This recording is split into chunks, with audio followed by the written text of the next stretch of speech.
아마 무관심 신호는 이미 다 알고 있다고 생각해서 영상을 안 보시는 분들도 있을 겁니다. 유튜브에 다른 영상이 많기도 하고 나는 이미 경험이 많다고 생각해서 그럴 텐데요. 근데 이 영상을 꼭 봐야 하는 이유가 한 가지 있습니다. 바로 무관심 신호를 안다고 해도 쉽게 포기하지 못하기 때문입니다. 당신이 여성의 무관심 신호를 알아차리고 바로 포기했다면 당신은 크게 고통받지는 않아요. 그런데 실제로 여성의 무관심 신호를 받았지만 그래도 어쩌면 하는 마음에 혼자 짝사랑만 하다가 까이고 그녀를 쌍년이라고 욕하고 슬퍼먹다 뭐해? 라고 다시 톡을 날려버리는 불상사가 생기게 됩니다. 물론 나에게 무관심한 여자를 그냥 포기하라고 하는 건 아닙니다. 그냥 시도도 안 해보고 포기만 한다면 내가 노력하지 않아도 만날 수 있는 여자랑만 연애하라고 하는 말과 다를 바가 없죠. 어떤 남성이라도 그냥 그런 여자보다는 예쁜 여자, 이상형을 만나고 싶을 겁니다. 그렇기에 진짜로 내가 지금보다 더 예쁜 여자를 만나고 싶다면 무관심을 체크하는 건 정말 중요해요.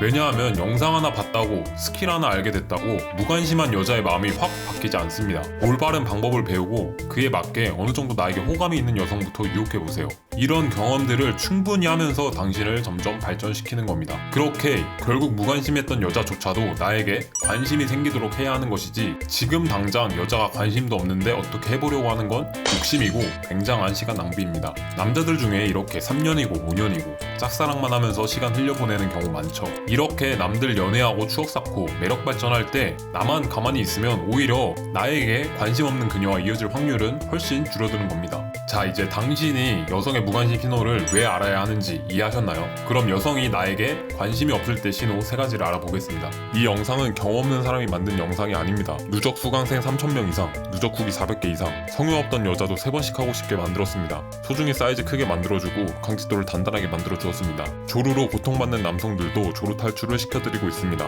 이미 입증된 16년 노하우로 퀄리티 높은 정보를 알려드리겠습니다. 첫째, 연락이 잘 안된다 또는 기약 없는 답장만 한다. 관심이 없으면 연락이 잘 안되는 건 당연한 거죠. 하지만 여러분은 대부분 그녀가 바쁠 거야, 연락을 못하는 상황이 있을 거야 라며 근거 없는 상상을 하며 그녀를 이해하려고 합니다. 하지만 여러분도 생각해보세요. 별로인 여자애가 계속 여러분이 뭐하는지 궁금해하며 카톡을 보낸다면 답장 속도가 느려지거나 슬슬 끊어내지 않나요? 시원하게 인정합시다. 당신은 그녀에게 아직은 별로인 거예요. 아직은요. 그녀에게 매력적이게 보일 수 있게 배드비가 만들어드릴 테니 지금 당장은 그녀에게 연락을 접으세요. 그리고 답장은 잘 오는 경우도 있긴 합니다. 여자 자체가 카톡을 하루 종일 하는 스타일이면 답장을 잘 오게 해서 남자를 헷갈리게 해요. 하지만 만나자는 말이나 무언가 남녀 관계로 만나자는 말에는 두루뭉술하게 답하거나 날짜 안 정하고 그래 다음에 하자 라는 식으로 이야기하고 절대 그 뒤에 아무 얘기하지 않는다면 이것도 무관심 신호이니 바로 여러분의 싸대기를 스스로 3대 정도 치시고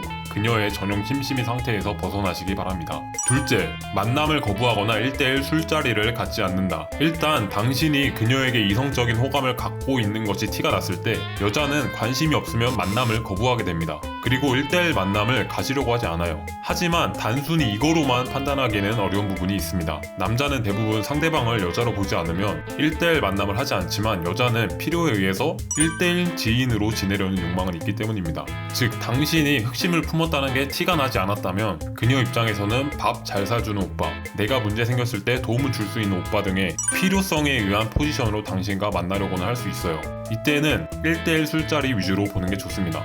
물론 친한 오빠와 1대1 술자리를 하는 여성도 있기 때문에 완벽하진 않지만 그래도 여자가 술을 원래 엄청 좋아하는 스타일이 아니라면 굳이 이성적 호감이 없는 남자와 1대1 밥자리가 아닌 술자리까지는 잘 하지 않습니다. 술을 마시면 어떤 일이든 일어날 수 있다는 걸 여성도 알기 때문이죠. 그러니 1대1 술자리나 만남을 가끔 한 번이 아닌 2주 이내로 2, 3회 정도 제시했을 때 만나려 하지 않는다면 이성적 호감은 없다고 보시면 됩니다. 셋째, 대화를 하는데 나에 대해 알아가려는 질문이 없다. 단순히 대화를 하는데 단답만 하는 여자는 요즘 잘 없을 겁니다. 사회적인 관계가 있기 때문에 별로인 남자에게라도 앞으로 봐야 할 사이이거나 중간에 엮인 사람들이 있으면 단답을 하지는 않아요. 예를 들면 요즘 어떤 일을 하는지, 여행 다녀온 데는 어땠는지 이런 일상적인 얘기는 사회적 지능이 있는 여자라면 호감에 관계없이 무조건 하는 경우가 있기 때문에 그냥 이런 거 물어본다고 나에게 호감이 있다고 오해하시면 절대 안 됩니다. 이성적인 관심의 여부는 상대방이 나를 이성적으로 알아가려는 질문이 있는지로 판단을 해야 합니다.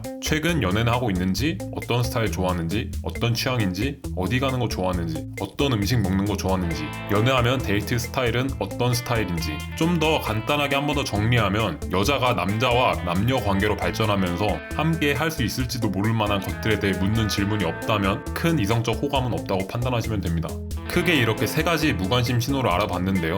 다시 한번 말씀드리지만 상대방이 무관심 신호를 보이면 일단 중단하라는 것이 영원한 중단을 의미하는 것이 아닙니다. 더 빠른 전진을 위한 한 걸음 후퇴라고 받아들이시고 전략적으로 행동하시기 바랍니다. 연애는 전략이에요. 그럼 어떻게 해서 지금 내 매력을 높이고 연애의 자유를 얻을 수 있냐고요? 현재까지 수립된 최고의 연애 전략이 궁금하시다고요? 배드이브 카페로 찾아오세요. 지금 갑의 연애를 하는 방법에 대한 무료책도 배포하고 있으니 이걸 꼭 먼저 읽어보시기 바랍니다. 앞으로 연애의 자유를 얻고 연애를 더 잘하고 싶은 분들은 구독, 좋아요 눌러주시기 바랍니다. 더 좋은 영상으로 찾아오겠습니다. 감사합니다.